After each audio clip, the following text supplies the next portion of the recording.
ज्ञानाचा तेजस्वी सूर्य उगवला, ज्ञानाचा तेजस्वी सूर्य उगवला, ज्ञानाचा अंधार दूर पळाला. ज्ञानाचा तेजस्वी सूर्य उगवला, अज्ञानाचा अंधार दूर पळाला. समानतेचा संदेश देताना भारत माझ्या बाबासाहेबांनी घडला ना, भारत माझ्या बाबासाहेबांनी घडला. जय भीम मित्रांनो. तथागत भगवान बुद्ध, परमपूज्य डॉक्टर बाबासाहेब आंबेडकर यांच्या विचारांना व प्रतिमांना प्रथम अभिवादन करतो. आज डॉक्टर बाबासाहेब आंबेडकर यांच्या जयंतीनिमित्त सार्वजनिक जयंती उत्सव समिती करचुंडीच्या वतीने भव्य भाषण स्पर्धा आयोजित करण्यात आलेल्या आहेत. त्या भाषण स्पर्धा समितीचे प्रमुख, पर्यवेक्षक व धम्मपीठावर उपस्थित असलेले मान्यवर, आपणा सर्वांना मानाचा जय भीम करून मी माझ्या भाषणास सुरुवात करतो. माझ्या भाषणाचा विषय भीमरायाचे बालपण व वडील रामजी यांचे योगदान आहे. माझे नाव यश भूषण जगताप, इयत्ता 4, जिल्हा परिषद प्राथमिक शाळा गंगा भारती वस्ती करचुंडी. आज आपण महान विचारवंत, समाज सुधारक व संविधानाचे शिल्पकार डॉक्टर बाबासाहेब आंबेडकर यांच्या जयंतीनिमित्त एकत्र आलो आहोत. बाबासाहेबांनी आपल्या आयुष्यात खूप अडचणींचा सामना केला, परंतु त्यांनी कधीच हार मानली नाही. कष्ट, जिद्द आणि ज्ञानाच्या जोरावर बदलला त्यांनी काळाचा प्रवाह. कष्ट, जिद्द आणि ज्ञानाच्या जोरावर बदलला त्यांनी काळाचा प्रवाह.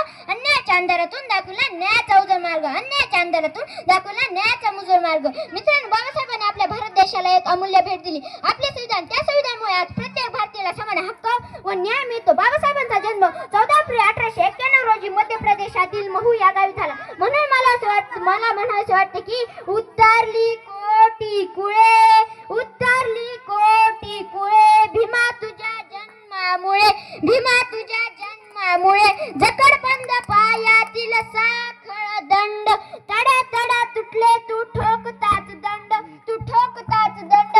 झाले गुलाम मोकळे, भीमा तुझ्या जन्मामुळे, भीमा तुझ्या जन्मामुळे.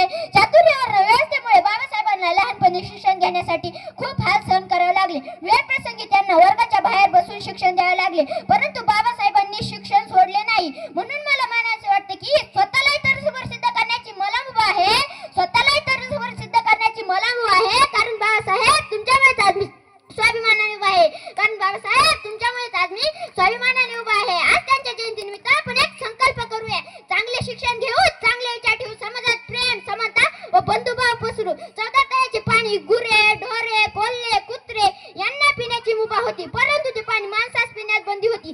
ती बंदी उठवण्यासाठी व समानता प्रस्थापित करण्यासाठी बाबासाहेबांनी 14 तळ्याचा सत्याग्रह करण्याचे ठरवले व लाखो आण्याच्या सोबत तो यशस्वी करून दाखवला. म्हणून मला म्हणायचे वाटते की कोणाला जमणार नाही अशी क्रांती करून दावली, कोणाला जमणार नाही अशी क्रांती करून दावली.